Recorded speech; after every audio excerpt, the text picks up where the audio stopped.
Hey there, amazing listeners. Welcome to Family, Business, and Beyond. I'm Deborah Kane, and if you're a mom trying to juggle everything from diaper changes to business meetings, or someone just looking for a bit of joy and inspiration, you've found your new favorite podcast. Here, we talk about everything from launching your dream business to finding joys in family chaos, all while having a few laughs along the way. Each episode is packed with real stories, practical tips, lots of science, and a sprinkle of the unexpected to keep you hooked from start to finish. Ready to transform your life and have some fun? Let's get started.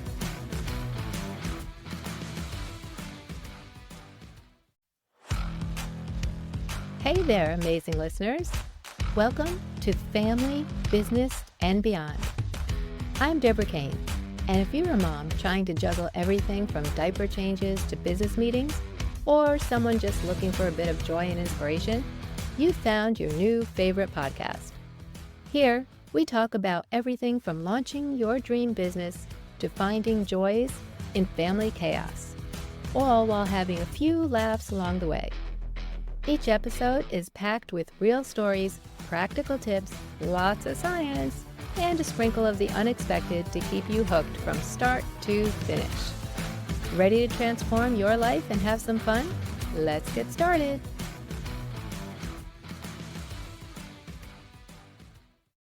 Hello, everyone. Welcome to the show. I'm Deborah Kane. I'm a certified life coach specializing in cognitive behavioral therapy and neuro-linguistic programming. And yes, I'm a bit of a neuroscience geek. Today, we're going to talk about how perception creates our reality. More importantly, how we can shift that perception to unlock unstoppable success. But before we dive in, let me ask you something. Have you ever felt like you were constantly bumping into the same obstacles no matter how hard you tried? Do you ever wonder if there's a way to see life's challenges in a completely new light? Well, if you answered yes to any of these questions, you're in the right place. In the next 30 minutes, we'll explore the science behind why we see the world the way we do, practical strategies from CBT, NLP, and neuroscience to help you shift your filters or beliefs, and real-life examples of people who transformed their results simply by changing their lens. So if you're ready to discover how your perception might be shaping your destiny, let's get started. Let's begin with a simple definition. Perception is the lens through which we interpret all of the information our senses gather from the world around us. Here's a classic example. Two people look at a glass half full. One calls it half empty, the other calls it half full. Same glass, different realities. So our perception isn't the same for everyone. It comes from our belief system, our environment. Now, here's a quick question for you. When you see a challenging situation, do you immediately label it as a problem or an opportunity? I'm willing to bet most said a problem because we think of a challenge as a problem, but I can change your view on that. That is a simple yet powerful illustration of how perception works. In neuro-linguistic programming, we often say the map is not the territory, meaning our internal representation of the world, meaning our map, does not necessarily match actual reality or the territory. We each have our own mental maps, and it's shaped by our upbringing, our experiences, our beliefs. Speaking of maps, let me share a quick story. Imagine you're traveling through a new city with a map that's outdated, whether that's an old-fashioned paper map or your GPS. It's not updated, whatever. You keep getting lost, missing turns, feeling frustrated. The problem isn't the city, it's the map you're using. In life, if our internal map is outdated, not updated, or too narrow, our perception leads us astray. So how do these mental maps form in the first place? And why do some people see obstacles while others see opportunities? Let's dig into just a little bit of science. So our first step on this neuroscience tour is what is called the Reticular Activating System, or RAS for short. This is located in your brainstem. The RAS is like a gatekeeper of information. It decides what's important enough to bring to your conscious awareness and what's not. So if you ever wonder why, when you decide to buy a red car, let's say, you start seeing the exact model everywhere, that's your RAS at work. And I know that our brains are going to go to our phones do that all the time. That's a little different. That's a whole different issue. And our phones do that. That's true. But long before there was any mobile phones, our world still had RAS, and this still works in this way. Have you noticed that once you set a specific goal, like running a marathon or starting a new business or losing weight, whatever, you suddenly spot more stories, more ads, more people related to that goal? And yes, some of it is because of social media, internet stuff, but others is just the way the universe works. And that is because your RAS is actively filtering your environment to match your focus. I know it sounds a little out there, but trust me, this is science. This is real science. It's not any woo-woo stuff. Next, let's consider a very famous invisible gorilla experiment. In this study, participants were so focused on counting basketball passes, that's what they were told to do, that they completely missed a person who was in a gorilla suit walking across the screen. This highlights a very key point. We often miss what we're not primed to see. It could be staring us right in the face, right there in front of us, and we don't see it. And yes, that's also why some people see things a different way than others. Remember that blue dress, or was it yellow dress? Whatever. Now, we can't forget about the almighty neuroplasticity, the brain's ability to rewire itself.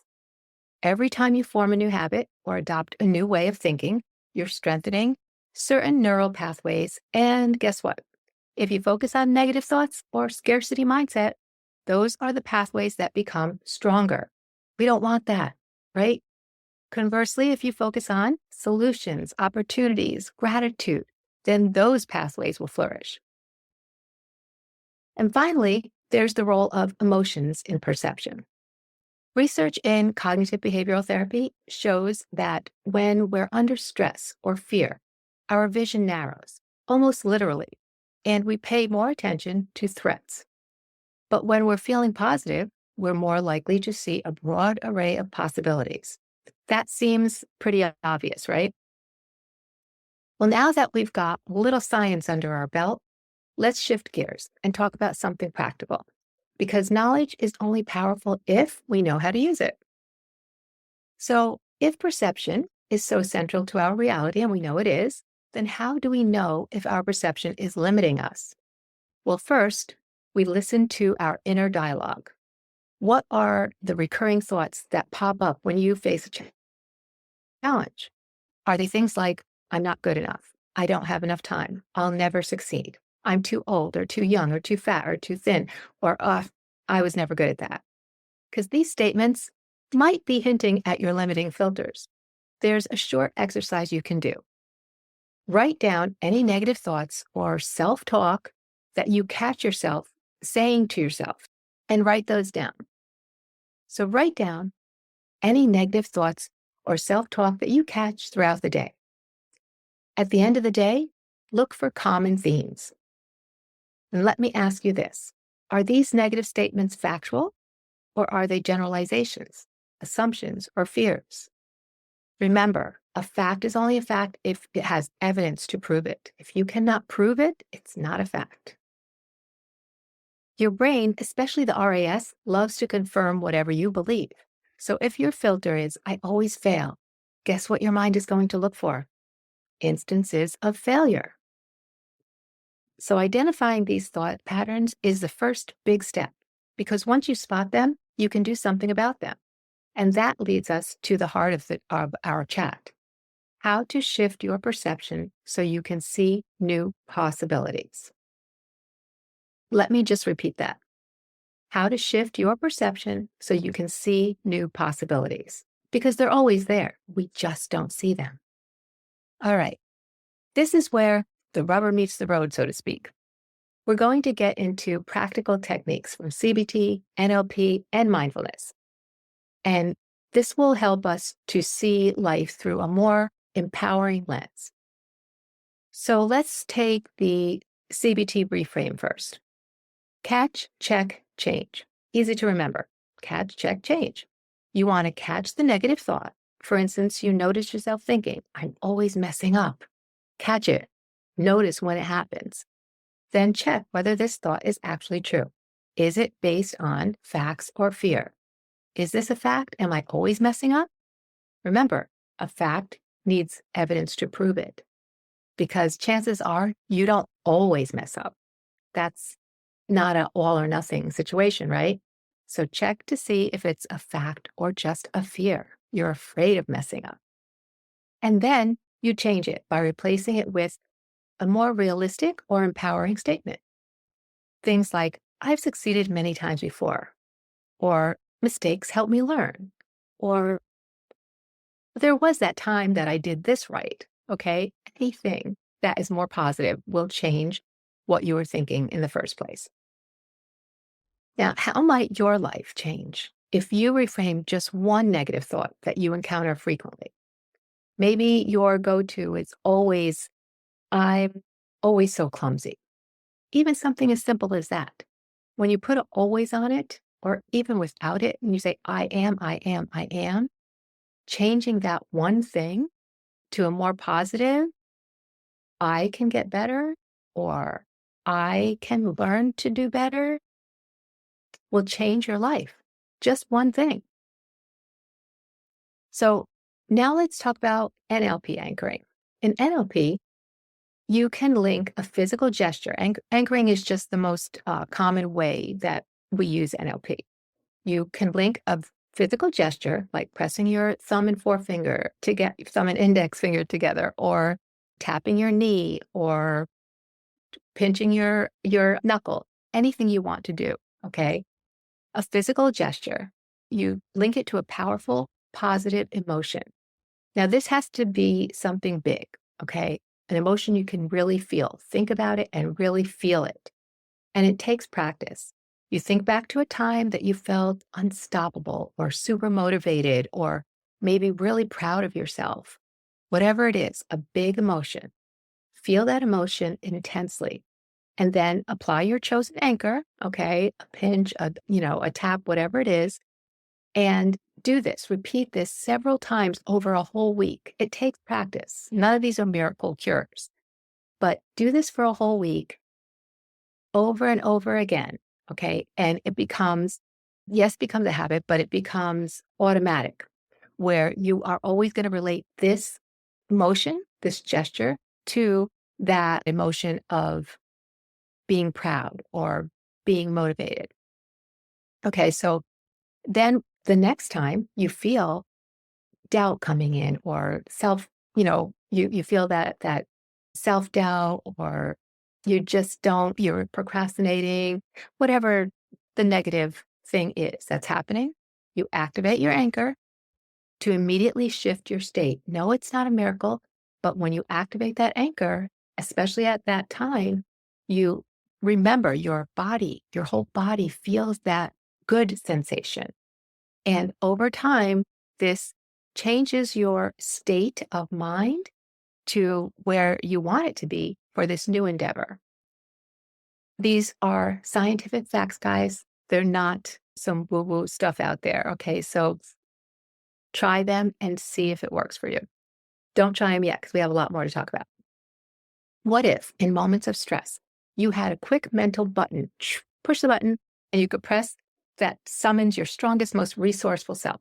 That's what this is. You press a button and it works, okay? Does it take time and practice? Yes, but it works. Next is mindfulness and breath work. Okay, we have to talk about breath work. There's so much good and so many different ways to do breath work. Yes, the most simple thing is a deep breath. So let me just start by explaining. Research does show that, without a doubt, that deep breathing activates your parasympathetic nervous system, which reduces stress. Science. Let's just try that. Okay, just take a deep belly breath, super deep, hold for 4 seconds, and then exhale for 4 seconds.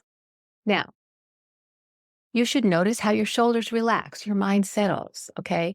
Doing this daily helps you to stay open and more perceptive.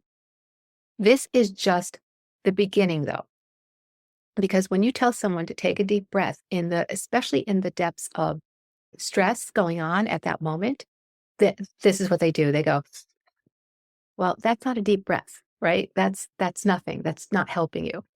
So my go-to that I teach all my clients and anybody who will listen is called a physiological sigh.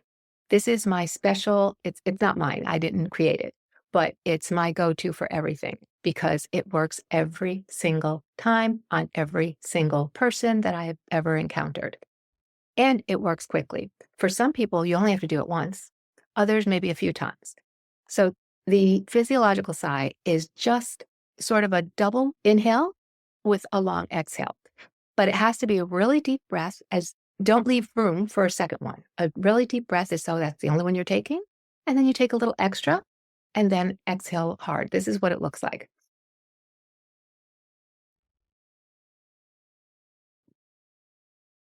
I'm going to do that one more time. Maybe you could do it with me because it's important to do this correctly. If you're not doing it correctly, it doesn't work.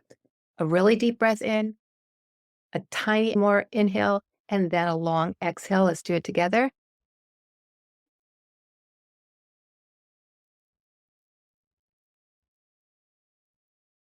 So the key to this is that it has to be a deep enough inhale. And you're not trying to leave room for another one because just that little tiny extra inhale is filling up your lungs to capacity so that you have the ability to blow out harder and you're blowing out more. And you do have to blow out really hard. And your exhale should always be longer than your inhale. This will work. This will bring down your heart rate. This calms you almost immediately, even in a tense situation. This is what works. You might have to do it 2 or 3 times instead of one, but it works. So if nothing else, if you take nothing else away, but I hope you do from this video, this is the one thing I want you to remember because it doesn't ever fail. And again, it's easy. It works for everybody. Things only work if you do them correctly. And this is something that's easy enough where most people can do it correctly. Okay. I want to ask you another question. Can you commit to just 2 minutes of mindful breathing or physiological sighs each morning to see how it impacts your day for 1 week? Okay. And yes, I just told you you only have to do a physiological sigh sometimes once or twice. You don't even have to do that for 2 minutes. You actually don't. But if you do it for even 1 minute, you'll get really good at it. And then when there is tension where you're in traffic or you're having that room of kids that are just screaming, or I don't know, your boss is on your nerves, or there's some really stressful situation going on. At that moment, it's hard to do something complicated, but this is easy enough to do, and it will immediately bring you to a calmer level. I promise. Okay. Next, we're going to talk about habit stacking. Habit stacking for positivity. If you've heard me talk about habit stacking before, you can do it for just about any habit you have. It means what it sounds like. You take something you are already doing that you do every single day. It's a regular habit of yours, and you stack the new habit that you want to create on top of that. So for positivity, we're going to make it something like a positive affirmation. So example, while you're making your morning coffee, maybe you can recite a positive affirmation like, I am open to new opportunities today, or I am open to new things today. That's a really good one. There's plenty of sites out there. If you don't know how to create a positive affirmation, there's plenty of sites to give you ideas. If you want to ask me, just ask me in the comments and I will give you tons of them. If you do this over time, this becomes automatic, reshaping your default mindset so that you're always starting your day on a high end. This is why I'm telling you to do this in the morning. It doesn't have to be over pouring coffee. Maybe it's when you're getting dressed. Maybe it's when you're brushing your hair. Maybe it's when you are making your bed or viewing your morning sun. Who knows? Whatever you do every single day, and that without fail, just start to recite verbally is better than in your head a positive affirmation. What existing routine could you attach a positive statement to starting tomorrow morning? Jot it down right now so you don't forget. Think of whichever you want. It could be anything. I do. I started mine. If you know who I am, I started doing stacking habits when I wanted to incorporate a yoga routine, and I simply did not have more time in the morning to do it. My kids were little. I just didn't have the time. What I did was I stacked it onto when I was brushing my teeth. I started stretching and yoga movements that I could do while brushing my teeth. And that led to a longer, yoga routine. That's how I started it. And that was so many years ago when my kids were little. And I still do that to today. When I put that toothbrush in my mouth, my body automatically starts to stretch and do the moves. I don't have to think about it. It's automatic. So yes, you can do stacking for anything, but we're talking about positive affirmation for this video. So tell me in the comments, write it down for yourself. What routine are you going to choose to attach your positive statement to and start it tomorrow morning? Last is a little fun thing that you can do, but it really is helpful. I call it a perception alarm. It's just a fun little trick. Set an alarm on your phone and title it Check Your Lens. This is important so that when you see it, you know what that means. It means check yourself. Okay. You can start out with doing it just once a day, like maybe at noon, or you can do it 2, 3, 4 times a day. You can do it whenever you want. I suggest starting to do it, if you're new to this, do it just at one time a day. And if it is working for you, and there's other times a day that you find yourself getting wound up or getting distracted or procrastinating, set your alarm for that time as well. And so when your alarm goes off, okay, you look at it and you ask yourself, you just stop for a second, you ask yourself, am I focusing on something that is a possibility or something that's a limitation? A possibility is anything that will move you forward. A limitation is anything that is not. It's really that simple. So whether you are at work in full swing, on your computer, doing whatever you do on your computer, whether it's work or pleasure, if you're doing laundry, if you're teaching a class, if you're gardening, if you are putting the kids to bed, whatever you are doing, okay, stop and check yourself. Check your lens. Is this moving me? Is this something that I am focusing on possibility? How do you change that? Well, let's think about it. Let's just say you're doing laundry. You're doing laundry. And what are you thinking about when you're doing laundry? I hate doing laundry.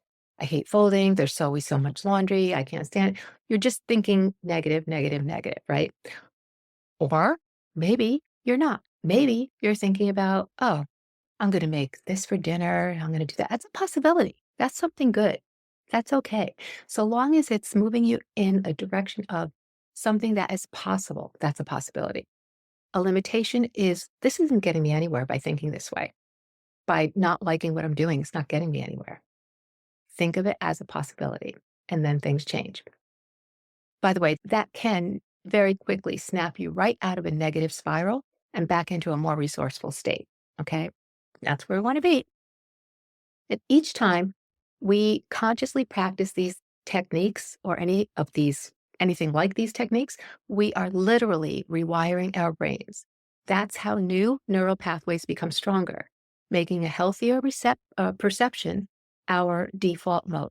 Now, I want to share a quick story from a client that I worked with. Most of us have many things, many obstacles when we start out something new. Maybe we don't know if we're good enough. Maybe we think we have all these limiting beliefs. Maybe we have little children in the way. Maybe we don't have spousal support or any support around us. Maybe we have financial issues. There's usually a lot of different obstacles. With Nora, it was actually just two things. It was her limiting belief, but mainly actually one thing, because her limiting belief was that she didn't have a degree. Nora wanted to start a business. And she believed she couldn't start one because she didn't have a formal business degree. Now, I think today we know that you certainly don't need a business degree to start a new business, right? But this was a few years ago, and that's what she believed. So it was holding her back.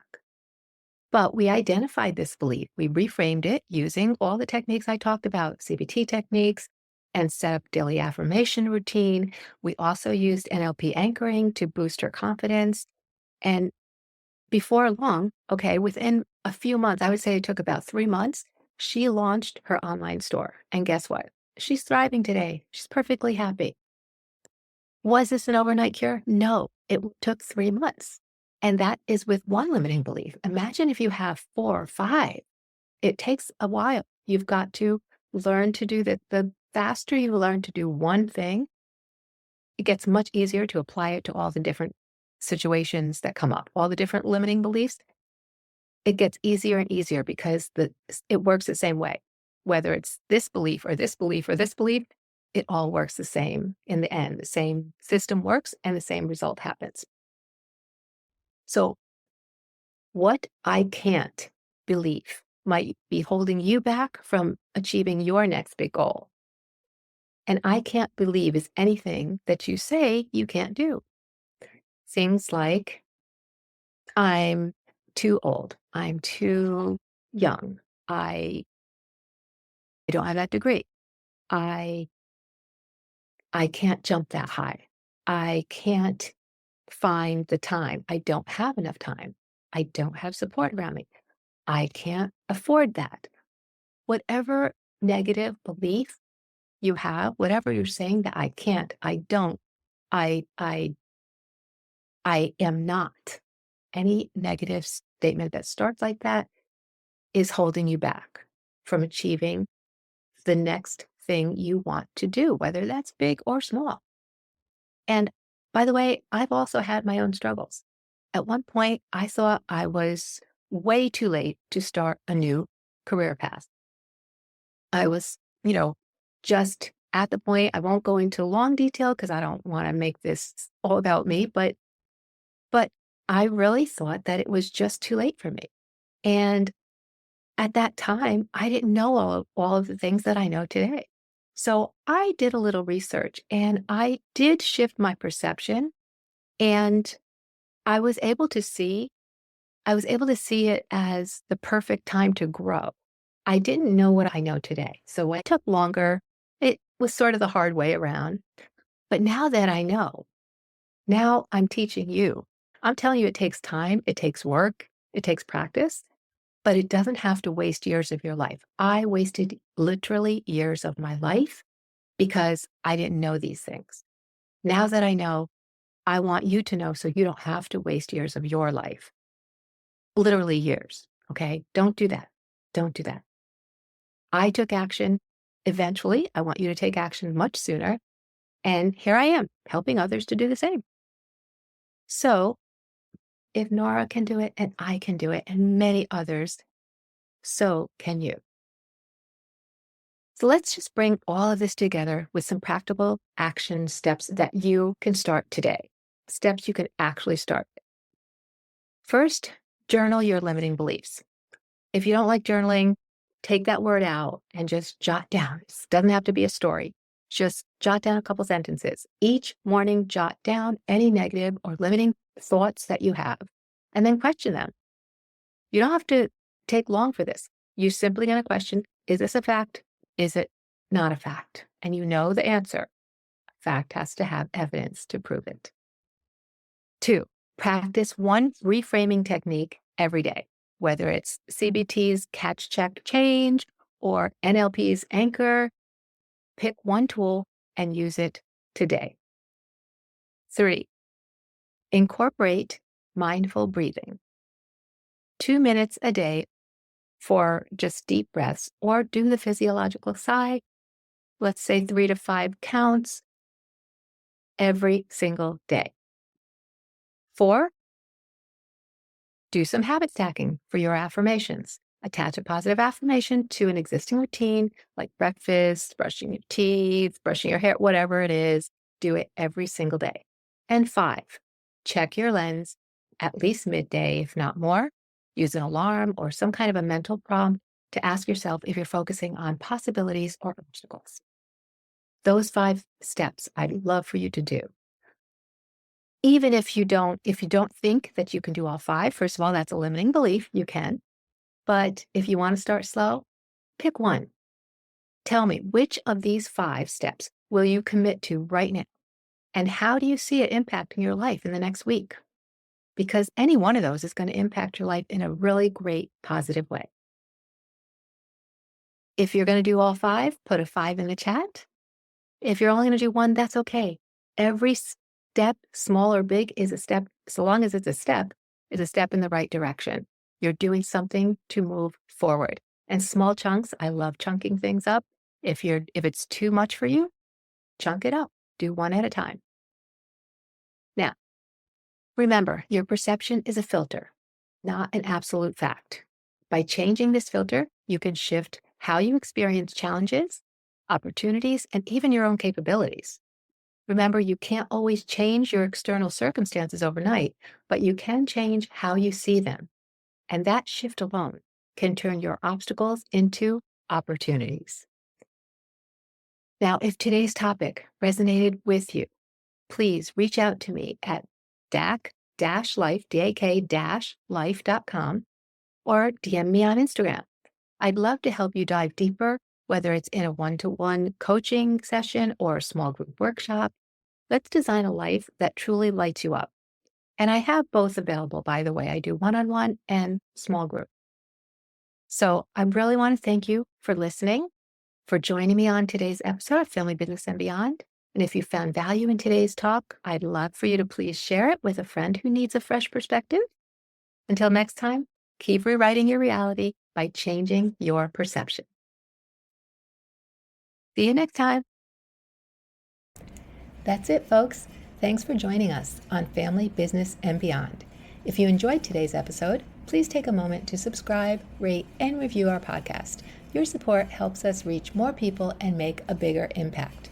Remember to follow us on social media for more tips, insights, and behind-the-scenes content. And don't forget to check out our online courses and webinars to continue your journey of empowerment and growth. Stay inspired, cast aside the doubt, let your dreams shout. Until next time, keep embracing the joy within and pursuing your passions. This is Deborah Kane, signing off.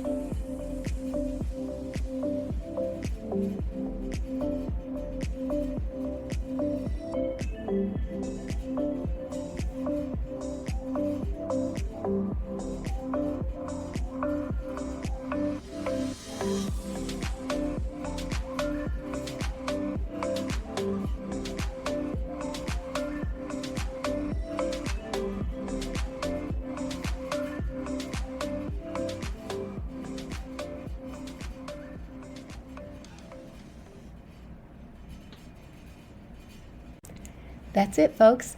Thanks for joining us on Family, Business, and Beyond. If you enjoyed today's episode, please take a moment to subscribe, rate, and review our podcast. Your support helps us reach more people and make a bigger impact. Remember to follow us on social media for more tips, insights, and behind-the-scenes content. And don't forget to check out our online courses and webinars to continue your journey of empowerment and growth. Stay inspired, cast aside the doubt, let your dreams shout. Until next time, keep embracing the joy within and pursuing your passions. This is Deborah Kane, signing off.